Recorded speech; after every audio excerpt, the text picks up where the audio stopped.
Welcome to the Circunomics Talks podcast. EV battery inventory can be available without being easy to sell. And that's what we're talking about today. We're breaking down why some EV battery lots find a buyer quickly while some others don't.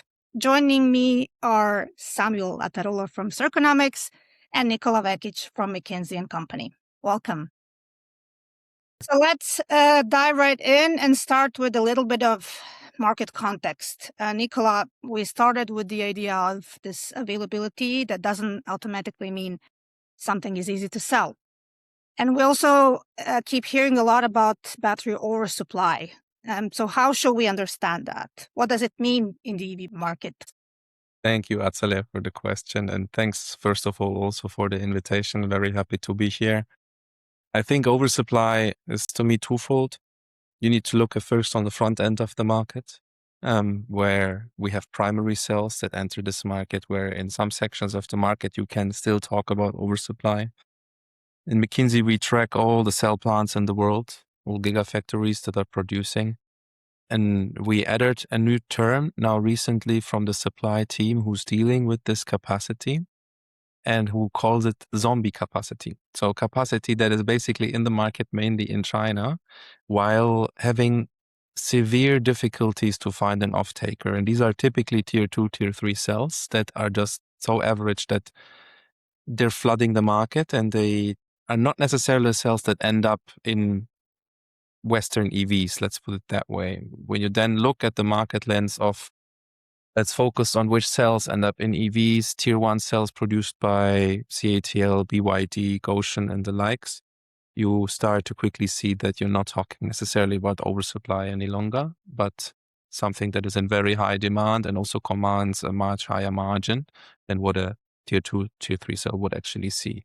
As the front end of the market, you also have a back end, or we look into after sales essentially, right? Something that Circunomics has mastered by matchmaking basically off-takers for those cells and someone who has those modules and cells.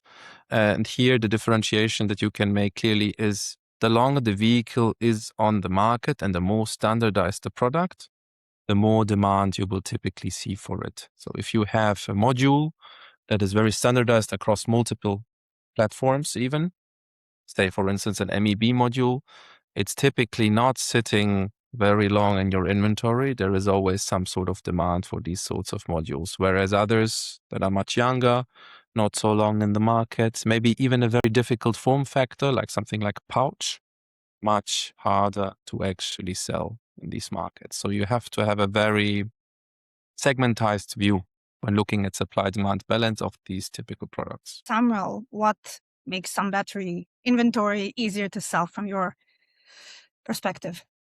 Thank you, Azalea, for the question. And thank you, Nikola, for having this kind of discussion. I really appreciate it. I think also that MEB is a great example.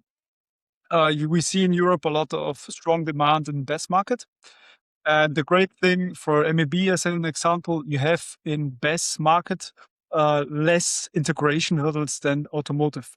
Normally, for example, this MEB has high quality standards that you don't really, or that would exceed the BESS requirements. And so the integration and the demand and the supply really moves faster. Speaking about particular chemistries and maybe use cases that you could share, Nikola, is there something that makes a difference when it comes to availability or deployability of batteries in the market? Yes, 100%. So you have, for the listeners out there who are not so familiar with batteries, you could summarize the chemistry landscape into two big families. One that we called the NMCs, so nickel, manganese, cobalt batteries, also containing lithium, and LFP, so lithium iron phosphate batteries. And as the terminology, that split of metals that I just mentioned already says, one tends to be much more valuable in terms of metal content than the other. They're also hence cheaper cells, LFP cells. At the same time, they should perform longer. They have typically a higher cycle life stability. That, however, depends also a lot on cell quality. So the devil is in the detail. You have to look into the details because you can't just assume, okay, you're having an LFP battery, it should hold longer than the NMC battery that I have. It's much more a function of cell quality than it is of actually cell chemistry at the same time. But the metal content also governs, for instance, therefore the recycling value, and can govern what would happen with that battery at end of life. So you can have a situation where LFP recycling is not profitable at this point in time, but the battery is good enough for use in second life. So you will basically have the second life operation first before that battery moves then eventually into recycling, because it has to be recycled and someone has to pay for it. NMC, on the other hand, if you have a combination of high metal content and the quality of the cell plus is not so good, plus age is quite advanced, you can have a situation where the value for second life is lower versus what you would make if you recycle that battery. So it's a constant evaluation at these end of life stages of what to do with the cell next. As a rule of thumb, and that does differ between LFP and NMC, but as a rule of thumb, what the listeners can always just use as a proxy is reusing in a car as a repair option will always be the most valuable option, because it means not having to buy a new battery. Then, if that doesn't work, if the cell health does not allow for that, or if there's just no demand for it, you can send that cell also or module to a second life operation, which typically generates more value than recycling the battery. But that's obviously a function of metal prices at the same time. Samuel, what do buyers, let's speak about buyers first. What do they need to know from your practice so that they can decide, or before they can decide whether battery will work for their application? Like Nikola mentioned, LFP and NMC is really a common chemistry you can use. LFP would be in most cases, for an example, for best application, the better technical fit normally. But NMC is right now more available on the market as in overstock or second life. So it's more about availability right now than technical fit. So most of our customers are using NMC for now. In the future, they would be using LFP because, like mentioned, would be a better fit. But for now, availability drives the supply and not the technical specification. I think irrespective of the chemistry, you're looking at something that is a market, right? And in this market, you need the typical things that every market has. That's trust. In case of a battery, to generate that trust, you need data transparency. If you want to formulate it in the most simplest way, consumers want to know how much guaranteed life does this battery still give me when I install it in my second life, or if I use it as a repair module in my car. The question for recycling is obviously a very different one. But let's assume these batteries have a certain health standard. There is deployability in second life. That would be the ultimate question that someone is looking for. They want the trust that I can securely use this for another 5 years in my operation. You can only answer that through data transparency, by understanding the health of this pack or module or cell to the fullest. That's exactly what the provider needs to give. That's exactly what the marketplace, to a certain extent, also needs to enforce in order to start generating this trust. And as soon as this trust is there, you will see more volumes also flowing through that market. When it comes to sellers, Samuel, how can they present information in a way that helps buyers decide faster? Beyond SOH, data is everything. I think Nikola mentioned it also as well, because battery itself is a black box without data. Especially in second life markets, you need to know what was before. So how it was used, how it was cycled, how it evolved before you can really have it in your production or in your application. And even though there is a lot of customers, if they, for an example, purchase complete battery packs, they cannot integrate it without a connection to a CAN protocol. That's only one of the examples I can give you. Also, you can not transport a battery without UN 38.3. So a lot of data is really important and a must-have rather than a nice-to-have. So maybe we speak about specifics like Nikola testing or certification or some third-party validation. What typically accelerates a transaction in that sense? Anything that generates more trust. So I think data transparency is an area that is a must. SOH at the end of the day is not a health indication. It is an indication on what the capacity level of that battery is. That's it. You can have batteries that have an SOH of 95 plus, and they will fail earlier than a battery that has an SOH of 80. It's all up to the quality of that battery. And to assess the quality of that battery, you need to look into much deeper data. You need to understand how was internal resistance developing over time across different cells. How is the temperature profile in that module or that pack when under operation to understand which cell is probably the one that is going to fail earliest. Then second step, in order to generate even more trust, is a third-party certification. Someone independent has to vouch that this is true data. It is exactly what we've measured. That's another step that generates the right trust in order to confirm transactions like that at the end of the day. And the third point that I see as crucial is you need to empower buyer rights at the same time. So there needs to be some sort of guarantee when it comes to the performance.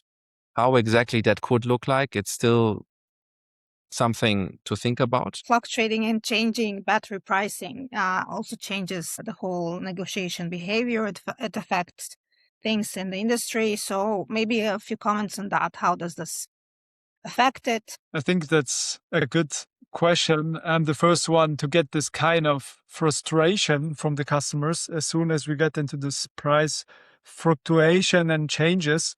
It's really hard for customers because a lot of them are planning beforehand with let's say with a margin, with a cost of the complete and the budget of the complete project, and then suddenly the prices changes.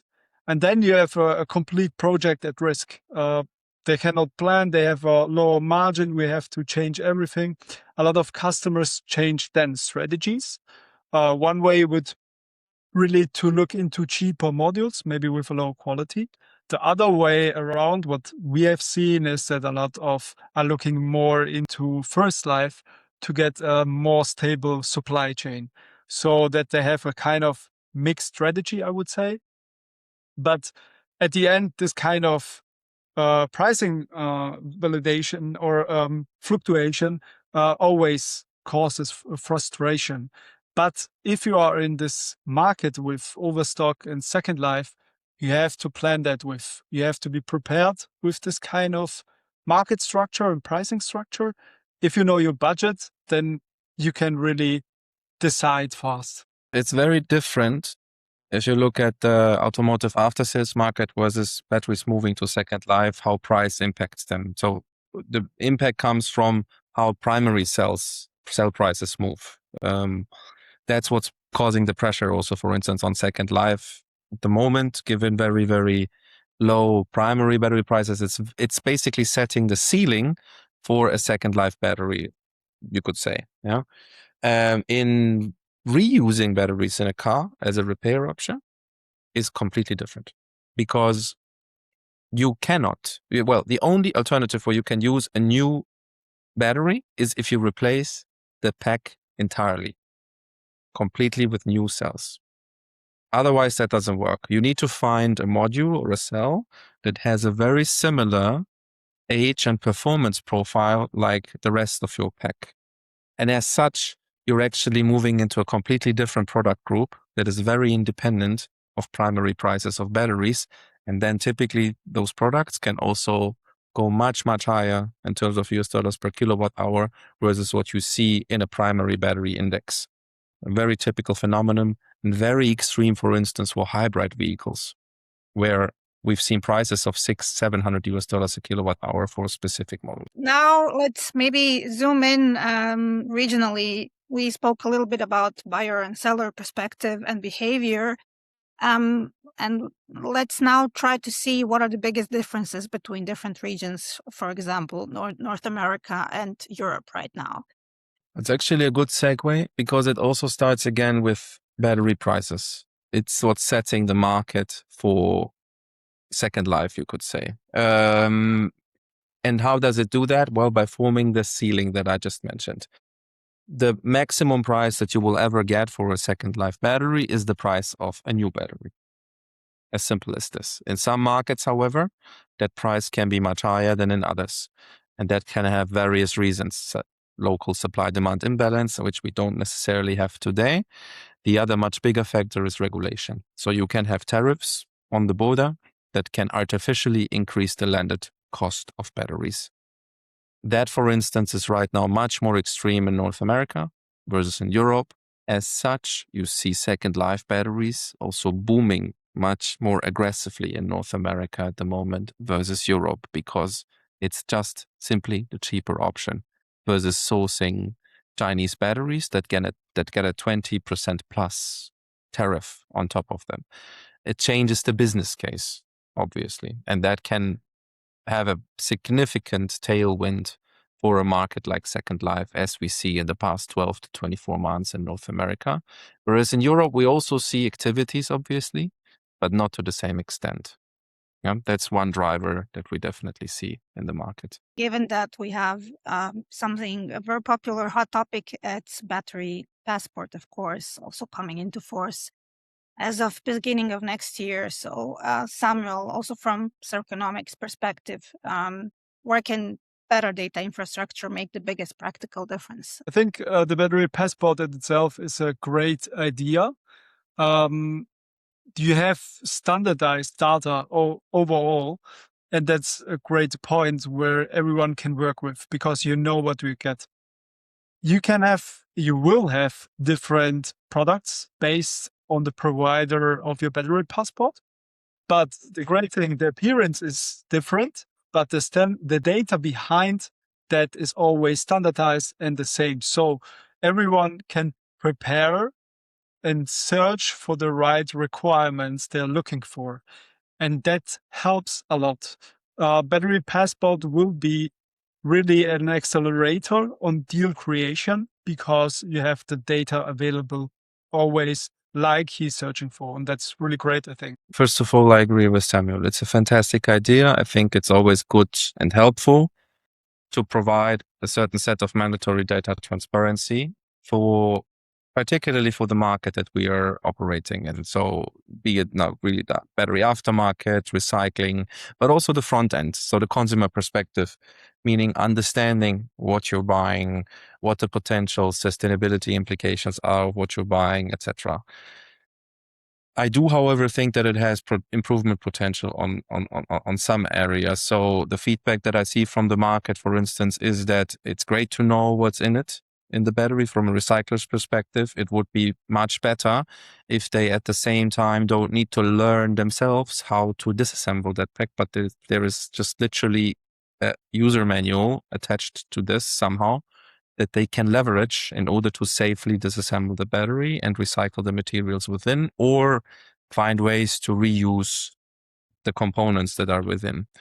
That's number one. The other part, and that's something we already touched upon, it gives a good high-level data lens, which is a good start, but it is not replacing testing that is necessary to validate products at all. So that still has to happen. In an ideal world, we skip this step. We save all those costs. That transparency is already a given, basically, right? And that, I think, is something where you would need to see a bit more fine-tuning in the passport itself until we reach that level. Maybe a couple of words from each of you on recommendations or look ahead, given the trends, given the market in industry. Samuel, you can start. Yeah, sure. I think Nikola has one word, and that's really important, is trust. And I think this is really needed in the market, as he mentioned it many times. Trust is a good point for everyone, like sellers and buyers. So on both parts is always trust needed, else it will not be a deal. For sellers, I would say you will need to have your data in hand already. The more you have, the better it is, and the more it moves faster. For buyers, I would really say you need to fix your budget already beforehand, and you have to move fast. The market is opportunistic, and if you don't decide it really fast, the supply could be gone. And that's really, really important, because I've seen many, many examples in the practice. And if you want to move faster, I would say come to Circunomics. I would structure it in 3 areas. On the seller's end, I think as a rule of thumb, the more transparency you give, the quicker you will be able to sell the lot that you have, that you're sitting on. And that will also increase your throughput. That's number one. So even without maybe someone mandating you to give certain information, I feel the more transparent you are, the easier it will be to make also that sale. In the middle, I see someone like a marketplace who's orchestrating that, where my clear recommendation is have a very clear workflow in place with stage gates, where you have minimum data requirements, certifying the data before it gets uploaded. Someone who's actually maybe an expert, even verifying that to a certain extent, right? And then facilitating that transaction, maybe even adding a modeling layer where you can give recommendations on where should this go to? What's the ideal case, right? The matchmaking part, because much of the trouble of the market is the current fragmentation. Why platforms like Circunomics exist is that there's just someone sitting on a couple of batteries, and he just doesn't know that there's someone in Scandinavia who needs them. And that's, I think, the art of giving the people the understanding also of what is the value, right? It's, I think, adding that modeling layer is to a certain extent quite important, without obviously crossing any liability issues and giving any price guarantee that you cannot do, right? So, but I think over time, with more and more data, the accuracy of these models will also increase. And then I think you have the buyer's end, where the pitfalls that I typically see are that buyers see the business case from a lens of upfront investment. And that's, in my eyes, also dangerous, because typically these systems, they need more care. That care translates to cost. So when you look at the business case overall, look at it from a lifelong perspective. So the full TCO, what do I have to invest? How much do I save up versus how much extra do I need to pay for safety requirements, for exchanges? Do I have actually guaranteed to additional modules that I will need over the lifetime, given probably higher failure rates during the lifetime of a second life system? That are aspects that I would look into a bit more. Thank you both for summarizing and breaking down this topic. So maybe if I try to make a key takeaway, for me, it sounds relatively simple. The supply doesn't automatically create opportunity. Batteries move when buyers are confident that they can use them. And that's based on the right fit, information, and everything we spoke about today. Thank you very much, Nikola and Samuel, for joining me. And thanks, everyone, for listening our Circunomics Talks podcast. Thank you for having me.